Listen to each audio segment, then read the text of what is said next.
Sinful Caesar Sinful Caesar sniffed his I can't do it right. Sinful Caesar sniffed his snifter. Sinful Caesar sipped his snifter, seized his knees, and sneezed, ladies and gentlemen, and all of our friends beyond the gender binary. It is sometime in the 3 o'clock hour here on KGLT, KGLZ, and KGLT.net, and that means it's time for the coffee show with me, who can't talk so good, and my friend Randy, who always rolls his R's. Yeah, when I say a rose is a rose. Well, Moses supposes his toes are roses, but Moses supposes erroneously, Randy. It's true. Moses, why is he confusing those two things? What an idiot. I know, right? Either he has some really good smelling feet or some terrible roses. Or they're bright red. His toes are have like curly skin that's bright red. You're right. Maybe Moses just has some really good toenail polish. Needs to go get those thorns clipped by a podiatrist. Or a botanist. Either way. You don't want to shove your feet in front of a botanist. That's offensive. You heard it here first. Their whole life studying to be something else. They don't want your feet. We're not here to yuck anybody's yum. There could be a certain amount of feet positive botanists out there, but you should always ask for consent before you go shoving your feet in anybody's face. Don't go assume professionally that that's something they offer. That's all I'm going to say. Very true. That's why I don't go get seated at a 3-star Michelin restaurant, and when the waiter comes and asks me if I've decided, I say, yes, I would like you to mow my lawn. Thank you. For starters, thanks. Oh, so that's why I got thrown out of program underwriter Whistlepig Korean. Don't ask them to mow your lawn. And for the lady, oh no, she can mow her own lawn. It's fine.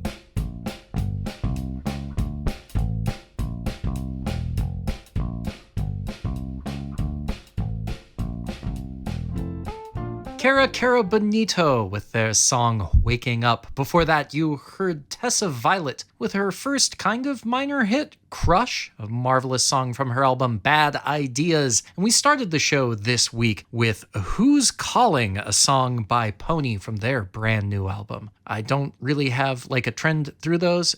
People wanting to know who's calling. I guess it's your crush, and then you wake up from a dream where you had someone who had a crush on you, because if you're me, it didn't happen. You know, you mentioned one of those songs being a hit.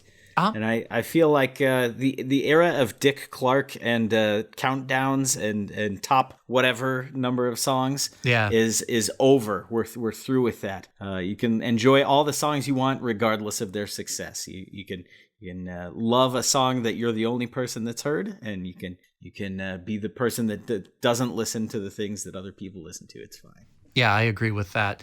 I think there is sort of a replacement for the top 40, which is sort of listicles. Now you're at the mercy of every sort of like the top 10 songs that are best listened to while standing in an airport urinal, or here's 45 songs that your mother didn't know are secretly about cookies. I think it's been replaced with that. Now it's no longer about like an enforced canon of top 10, even though I think the top 40 still exists. That also is another thing that would have been a category on Dick Clark's $10,000 pyramid. And the era of that is also over with. I'm through with pricing pyramids. Don't put value on pyramids. They're just great big triangles. We don't need to say, oh, this one's worth this much, or this pyramid's worth a whole lot more. Like, nobody's buying. Like, you don't go to Zillow.com and type in pyramid and see what comes up. Like, you're not putting a price on the pyramid. Oh, Randy, first off, if you can get a pyramid for $25,000 in this market, you are doing great. It's a real steal. You'd be lucky to get a ziggurat for that price, honestly. But B. Yes. Unfortunately, I fell for Dick Clark's $25,000 pyramid scheme. It isn't a price. No, it was right there in the name. Yeah, why would you do that? It's like $25,000 pyramid bracket scheme, closed bracket, that they don't tell you. And all I had to do was invest a certain amount of money, and supposedly I would move to the top of this multi-level quiz show scheme. And I know what happened. I can already tell what happened without you telling me. Betty White screwed you.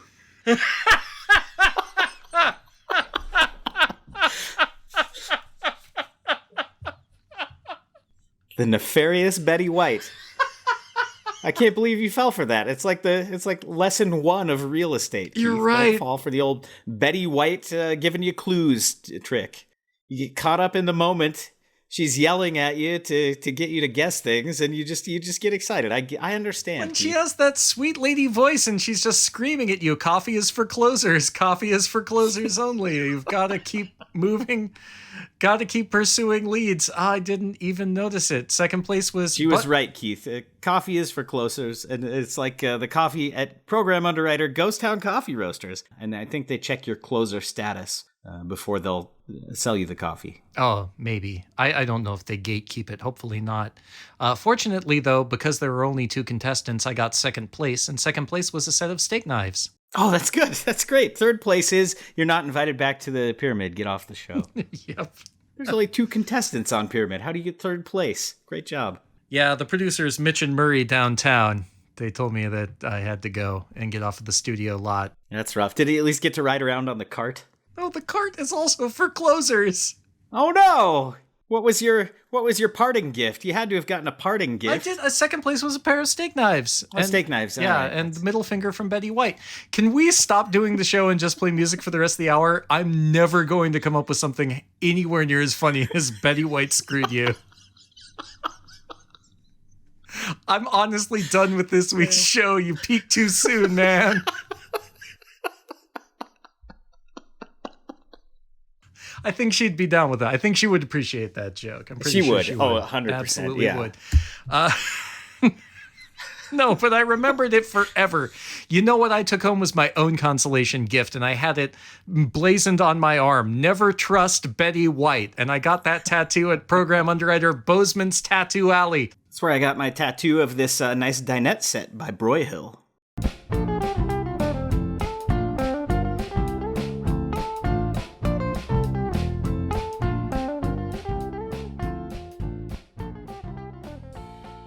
I Get It by the Muffs. Before that, you heard Talking to Myself by the Linda Lindas. Previous to that, you heard Lisa Prank with her song Rodeo, and we started that batch of punk rock tunes with our close personal friend Weird Al Yankovic and his amazing band playing I Wanna Be Sedated by the Ramones, as he said. Yeah, not the toughest song that he's ever approached. It's a good one. No, it isn't. I am learning the electric guitar through the video game Rocksmith, and I am 99% on only one song, and it is Blitzkrieg Bop. Yeah, most of the Ramones songs are not technical wizardry. They're just darn good songs. I'm nearly darn good. I'm so close. 1% off. How many of the chords do you know? I know all 3 of the Ramones chords. All 3 of the ones they ever use. In the right order, even? Well, they're in every... It depends on which order you play them. You just play a different Ramones song. Right. Actually, Blitzkrieg Bop is Louie Louie in a different order. That's right. Louie Louie is a lot of songs. Yeah. And a lot of those songs are Louie Louie by different people. They just have different lyrics. There are a lot of Louis. As far as anyone can tell. You can make up your own. That's the beauty of it. It was a truly democratic song. A song where you could just throw all of your own dirty lyrics into it. And there weren't that many songs before that. Before that, you had to be clever. You had to be Alan Sherman to make up like a truly interesting new lyric. You can't just make up your own lyrics to Camptown Ladies. It doesn't work that way. I mean, you can, but it always kind of comes out like an ad jingle. You're just like, Campbell's soups are really good. Got some noodles like they should, and a lot of sodium. Stephen Foster, you sell out. You shill for soup. Stephen Foster's sellout. That message brought to you by Program Underwriter Columbo's Pizza and Pasta. What was I saying? I'm trying to think of another Stephen Foster song to sing Columbo's Pizza to. Old Dog Trey, that's not going to be good. You Are My Sunshine? That wasn't him. That's not him. I Come From Alabama with a banjo on my knee. Yeah, he had a lot of sellout stuff. It was I Come From Alabama with a Roomba on my knee. That dude just licensed everything out. But I mean, that's what songwriters were like back in the day. They've got to make a living too. I don't begrudge them. Yeah, they'd make $10 and buy a home. Yeah. I remember when George Gershwin wrote, ad copy jingles for deviled ham and cigarettes. Whatever. George Gershwin's a sellout to Delta Airlines. It's true. Yeah. Well, or his estate is, to be more fair. Whatever. It all counts. I will agree, though. I bet we probably could find evidence for Stephen Foster being a sellout if we wanted to. Who wrote the Beef It's What's for Dinner? That's Aaron Copland. Symphonic. Aaron Copland. It was Copland? Yeah. All right. It's Rodeo. I mean, like a lot of Stephen Foster's stuff. Genie with light brown hair, Camptown Lays, Oh Susanna. So you could be like Colombo's Pizza. It is so good for me because it's got lots of that garlic and antioxidants too. You didn't rhyme it with pepperoni? Come on. Oh, you're Keith. right. I did. That's a huge misstep. You're right. I completely messed up. Also, he wrote Beautiful Dreamer. So you could be like, Colombo's Pizza. I don't think he's getting out of that Campbell's contract anytime soon. The first 100 years have lapsed. But well, that's the nice thing is now we can just use it for free. Public domain, baby. True. Yeah. Will we live long enough for our early shows to lapse into the public domain? Will we hear like weird unauthorized remixes of our early jokes and sketches? Oh, I hope not. I hope we do. I hope everyone auto-tunes Randy and I and turns it into an amazing promo for our friends at Program Underwriter Last Best Comedy, Montana's comedy club. Last Best Comedy Fest just was happening. I'm sorry we didn't get a chance to kind of promo it before it occurred, but they had some great stuff, including guest Rich Hall. Our friend Good Time Charlie Mullick opened for him and had a really good time. It looked really rad. Yeah, I don't think that we will be around because I have planned for the epitaph on my headstone to be let the 70 years till copyright expires begin.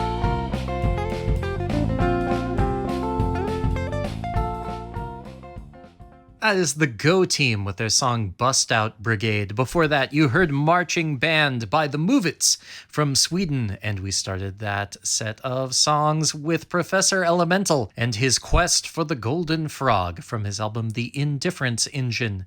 I played bands from Europe and Europe adjacent areas there. The Movits are from Sweden, and then bookended by two groups from the United Kingdom because I am going to be traveling to London next week, Randy.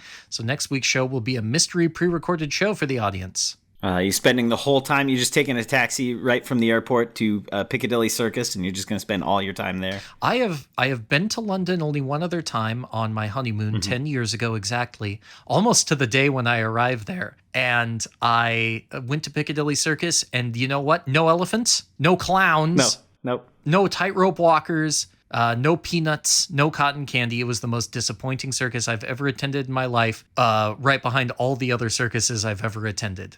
How many rings were there? Quite a few, but it was some of their valueless British currency. Oh, no. It's not even euros anymore. You know, it wasn't at the time. They were still on pound. They never switched to the euro, and so they can keep their... Yeah. So now it's a whole bunch of sixpence and hay pennies and a bunch of other nonsense I'm going to have to deal with when I get there. Ugh, how much is it to feed the birds these days? It was tuppence a bag. Now it's something like 62 pounds, 4 shillings, and a backwards somersault to feed the birds. Man, feed the birds, not in this economy. I'm saving my money for a visit to Program Underwriter Neptune's brewery. While that's an admirable goal to save your money for a trip to that Program Underwriter for certain, I'm not sure I enjoy this new Ayn Rand adaptation of Mary Poppins that you have going on here, Randy. I don't know how I like these quotes here. It was this, for every job that must be done, the question isn't who's going to let me, it's who's going to stop me. Is a man not entitled to the earnings of his one-man band? If we can subjugate animated penguins and make them waitstaff and other service positions, why then would we not do so? I ask you, sir. We're looking at Ayn Rand quotes. I'm looking at some of her quotes, and they're just all terrible. Yeah. Yeah. You know, she just wasn't real big on spoons full of sugar, you know? She really wasn't. This is terrible. There is a level of cowardice lower than that of the conformist, the fashionable non-conformist. Oh my God, she must have been so unfun at parties. Not a chill hang, Ayn Rand, I don't think. No. Ugh. If there's an objectivist in the Mary Poppins universe, I assume it's that one old retired admiral who lights his cannon off every morning on the hour and rattles everyone else's houses. I feel like that's sort of an ultimate kind of Randian libertarianism I feel like all of the other nannies that got turned away, there was probably like a third of them that were on board with that. Were Ayn Rand herself.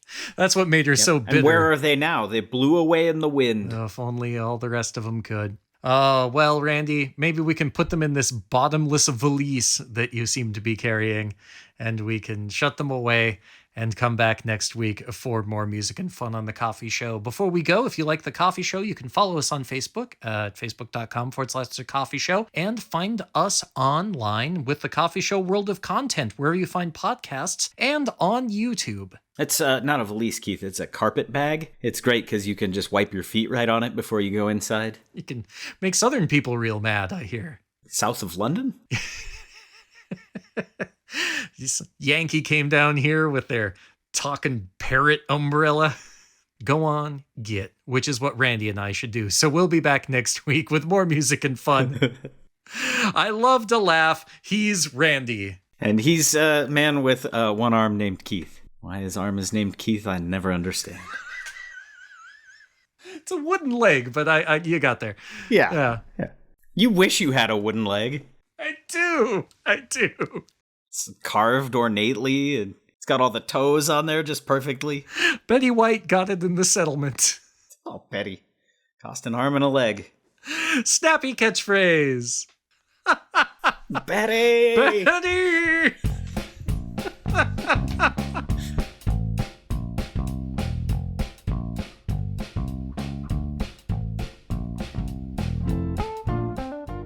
Thank you so much for listening to this week's episode of The Coffee Show World of Content. We want to say a very quick thanks to our good friend Jake Monin for our theme song, and let you know that all the incidental music in between is from our friends in the band The Ornery Jacks. Thank you so much to them for writing such great music. You can find all of their tunes and more on the internet. You know how to do that, but we've provided some links in the text description as well for you. Yes, and I like subscribe notification. I rang bell and left review and comment. You sound like the Hunchback. Well, this is my sanctuary, and also I have a constant ringing in my ears, so fair enough.